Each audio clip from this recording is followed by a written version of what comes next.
Good morning.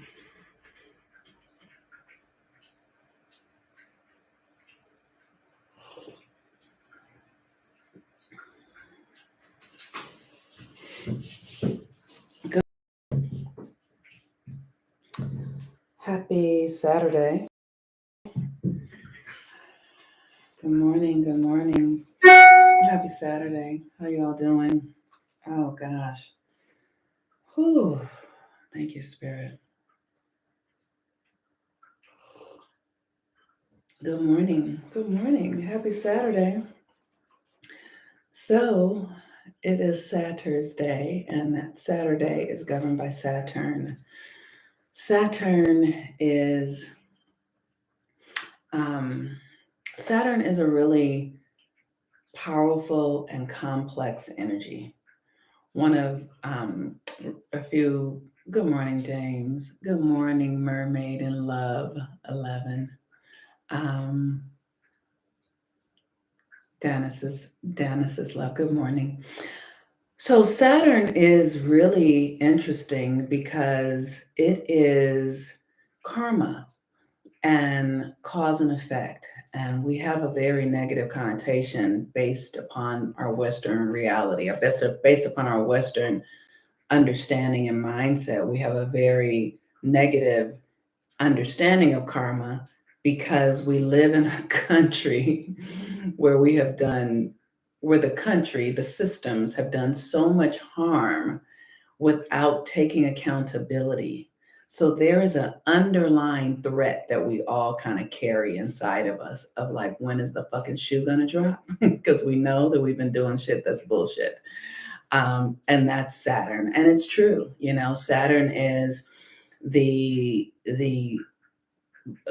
this warrior energy that in the feminine is dark, Kali, takes heads, kills, drinks blood, all of that. That is what Saturn is in the feminine. Saturn in the masculine is time. And in the Roman or the Greek, Chronos, the god Chronos. Saturn is Chronos, right? And what did Saturn do? He ate his babies. He actually ate his babies, meaning he ate his creations. And so when we understand that this Saturn energy is really complex, and in the context of what we're discussing this month, which is Black History Month, and how do we get our power back? How do we access? How have we been participating in this system that is racist and destructive and traumatizing? Thank you, Tracy. And then how do we begin to get our power back from it? Because like I said, Saturn is cause and effect. It literally is the things you have done. Like, so it's like looking at where you are, right? Like, maybe you are in a relationship, and then what's the status of that relationship? And then you want to look at what are the things that you have been doing that would create the status of the relationship as it is. That's cause and effect. Look at your body, your health, and then ask, what are the things that I have been doing? Whatever your state of health is, it doesn't matter. Whatever it is, you created it that way through some level of cause and effect, through the choices you've been making, through the things you've been doing. This is cause and effect, right? One of the things that I look at, I have a horrendous time keeping order in my house. And the person who comes to help me clean will come and clean. And then a few days later, I will look around and it'll be like they were never here. And I just started asking myself, well, why is this way? Because you didn't put this shit back. It's cause and effect. You take things out, you don't put them back where they belong or where they are housed. And so now your house is filled with things that are not where they belong. That is karma. That is cause and effect.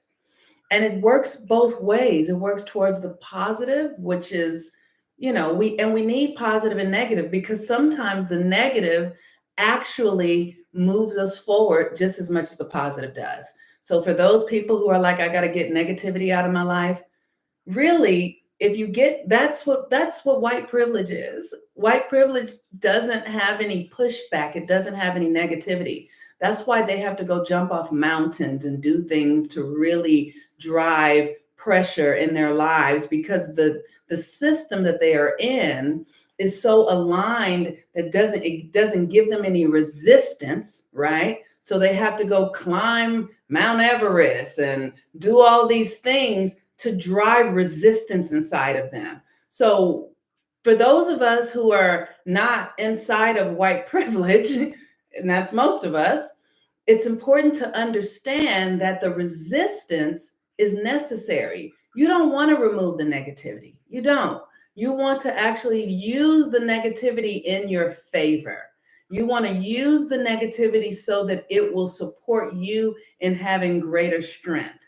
And so so we see how it looks when there is no pushback, when there is no resistance. So these systems are all generated to give white people an edge.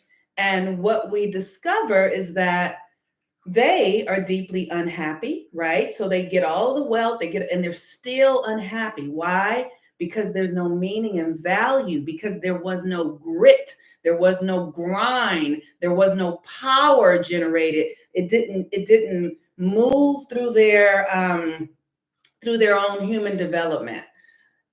It's important for you. That's why that is why they're fragile, because they don't have the resistance that gives them the power that builds strength. The opposite of being fragile is being strong. It's as simple as that, right? So that's why Black people are very strong, because we have so much resistance, right? And so we don't want to be at odds with the resistance. We want to use the resistance to help us grow, to benefit us, to help us actually come into who we are. All right.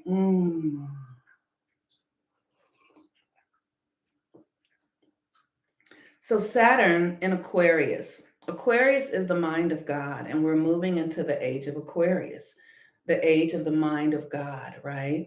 And so the mind of God is this incredible the mind of God is this incredible opportunity to be who your blueprint is, what you were created in the mind of God to be.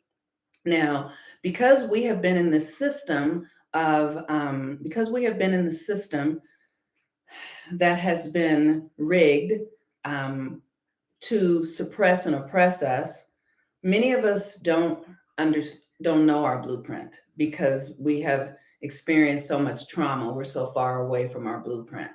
So what it requires is a deep spiritual practice of asking, who am I? It's as simple as that. Who am I? And what I want you to know is that the DNA holds the memory of who you are. The DNA, your DNA. I don't care if you grew up in Ohio. I don't care if you grew up in Tennessee or Los Angeles or someplace in Iowa or Alaska. Your DNA has been on this planet for it's ancient. Your DNA is ancient, okay? And so, especially if you are a Black person, I'm speaking to Black people, right? Because white people have they have recessive gene. They have a recessive gene, which means that they're newer. They're not as old as Black people. They just are not. They've not been here as long, right? Because their genes are recessive, and they are born out of our recessive state. Because Black people can make white people, like if you see albinos in Africa, that is because we have the power to create the entire rainbow. We have the DNA to create the entire rainbow. So what we want to be doing is asking ourselves, though, who am I? Who am I is the question. And the question of who am I will activate your core DNA, and you have to sit with it and meditate and listen. And you might not hear anything. You might never get a real answer, or you might. I know when I finally, like, literally, and I'm not going to share my process just yet, okay? But I want you to know that if you just live with the question of who am I, especially for the next year or so, that question will drive a deep impulse inside of your soul to begin to reconcile your karma, and you can outgrow your karma because karma is something that you have to complete. And, as we are doing the work to heal and free ourselves from the system that we have been involved in for 400 years, it's not a quick fix. Like, that's the thing. It's like because and it's so traumatizing and it burns and it itches, right? But you have to uncover every layer. And so I often hear people, who are teachers, and they'll say things like, you don't want to go back to the that's not true, because if it hasn't been addressed, if it hasn't been uncovered, it has to be uncovered. Otherwise, you will continue to trip up that same energetic. So when the things come up, you have to ask, what is this? What is the lesson? What do I need to learn? And why am I being present to this experience now? You don't need to go in and blame anybody. You need to go in from a perspective of responsibility, that it's here for you. It's not here because somebody did something to you. It's not here because your parents were bad or because the country. It's here for you to be responsible and accountable for. And so if you do the questions, and if you do the work to ask the questions. So it's like, when was the first time that I felt this? If you're feeling something painful or rageful, or that feels like out of the ordinary. When was the first time I felt this? Right, exactly. And the going back, so the Sankofa session says, this is why Sankofa, to go back and get the pieces needed. Exactly, you have to go back. And so like I said, when I hear people say, don't go back, no, you go back with intention. You're not going back to blame. You're not going back to, you're not going back to do anything but to really forgive yourself for the choice that you made. And then you claim all that energy back, you bring all that power back to yourself, and then you move yourself forward. So, Saturn, like I said, is karma. It's in Aquarius at the 16th degree. And the 16th degree is the degree of unity, right? So, what are we doing? We're unifying ourselves. There's actually nothing else for you to unify yourself with but your broken parts, the parts of you that you have rejected, the parts of you that that you told is not good enough. This does not work. I don't love this part. I can't be myself this way. So what we're doing is unifying ourselves to the parts of us that we rejected, that we denied, that we placed into the shadow, that we have cut ourselves off from. We're rejoining ourselves to the parts of ourselves, unifying ourselves to the parts of ourselves within ourselves. That's it. Not to anyone else, because the unified field is already here. The field of oneness is already present. You don't need to go out externally and do anything with anyone. Your internal understanding of the unification within yourself is all that is necessary. And so, like the thing that I have been doing this week, I have been unifying myself with the mind, because I've been doing work to heal my body, right? So I've been unifying myself with the work to, I've been unifying myself with parts that are filled with shame. And I've been looking at, what is the shame about? I've been unifying myself with parts that have been really guilty. And I've been asking myself, what am I guilty about? What is the guilt?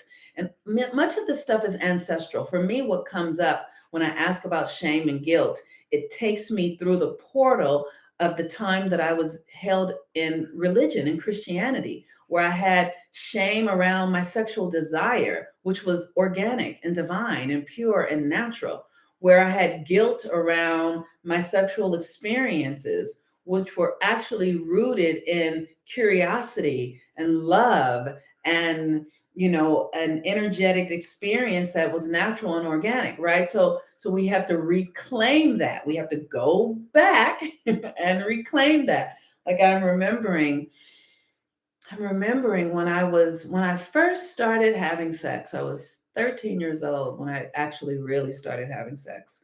And my boyfriend at the time was 17. I'm not going to name him here because that wouldn't be, I don't think that would be kosher. That would be cool. But he was 17 years old, and he was a Leo because I have Mars in Leo. And so I'm often attracted to Leos, unfortunately.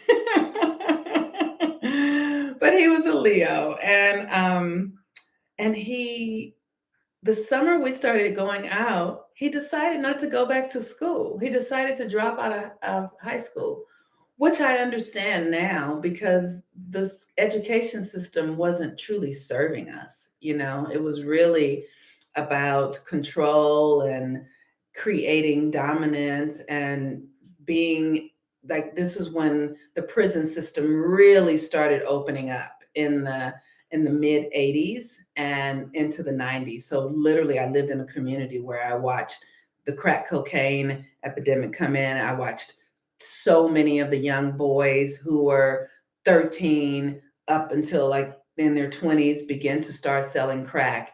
And then they started dying and going to prison. And so my boyfriend at the time um, decided to drop out of high school. And I came from a family that was very educationally focused because we, let's just say that they needed me to go to college. And I needed to go to college because everyone else in my family was going to jail and dying. And so they were very educationally focused for me. And it was a very good thing because I could have easily ended up in prison or dead or any of those things. I had an auntie who was stabbed by somebody stabbed her with a hanger when she was 30 something years old, and she bled internally and died. I had a cousin who was shot at a hamburger stand, Johnny's Pastrami's here in Los Angeles, shot and killed. I'd had a cousin whose car spun off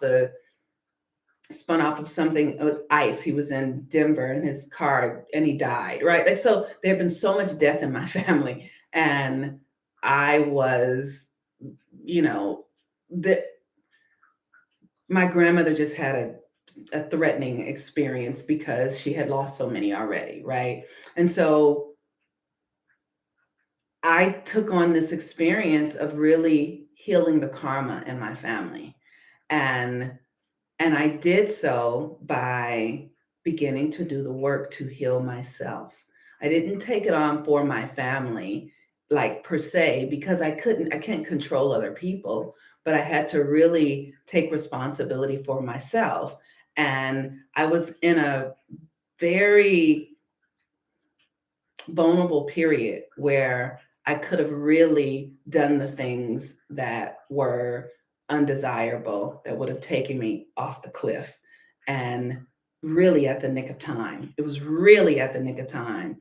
And what happened was my grandmother died. And when my grandmother died, she became an ancestor and she started walking me through life from the other side. Otherwise, the way she was parenting myself and her other children was really creating more karma for our family. And so now I started doing the work to unify the brokenness inside of myself, to unify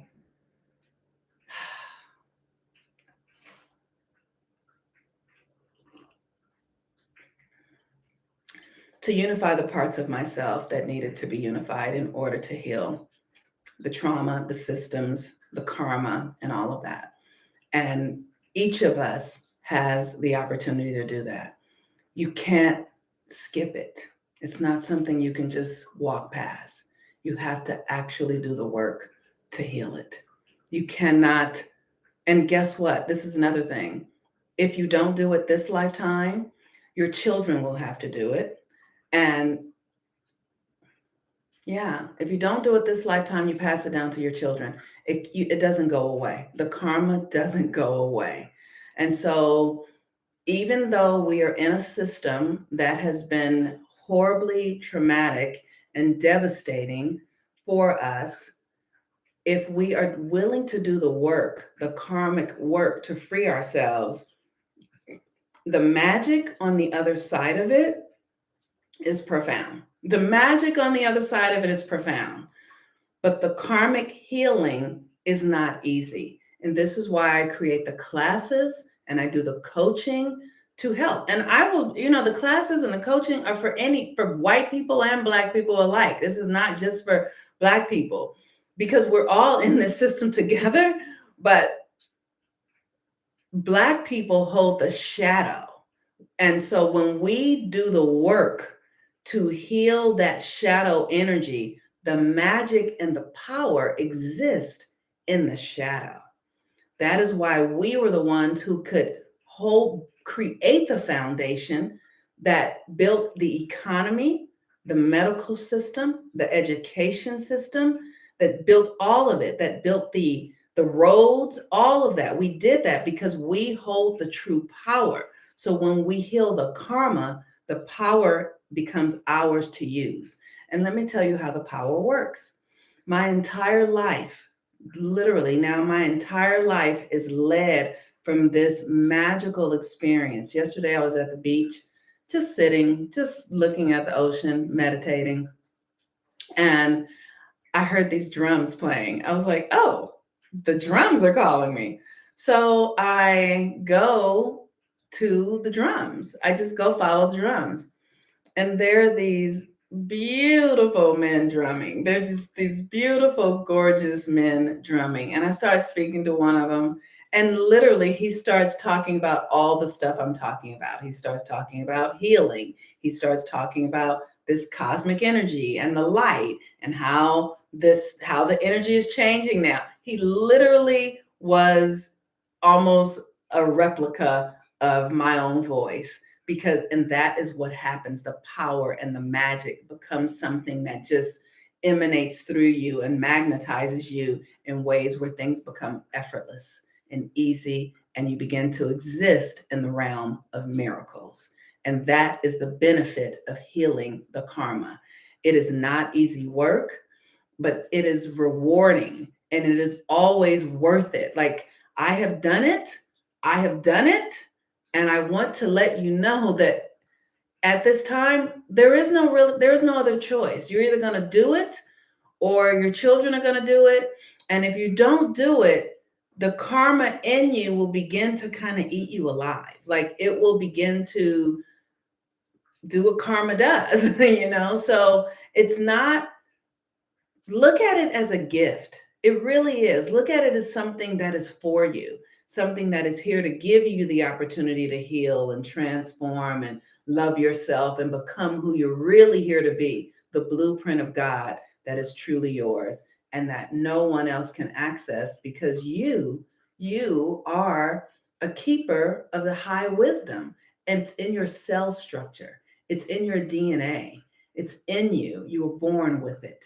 And although no one has told you about it or taught it to you, you still know it because it's in you. You've always had it. It's in there, right? And all I'm saying is that if you begin to ask the question, who am I? If you just begin to say, who am I? And then if you're really curious, and what am I capable of? Those are my two questions. Who am I? What am I capable of? And then I did have a third one. And what will make me safe? What will make me feel safe? Because we often think that money will make us feel safe, and that's an illusion, because money is a made up construct. We don't know who we are, and we absolutely fucking do not know what we're capable of. And because we won't allow ourselves to see it. Thank you so much, Monique. So with that, I love y'all so very much. Today is a beautiful day. The moon is in Aries. The energy is really getting started. Um, let's see, if you want to get natal chart readings, you can book natal chart readings.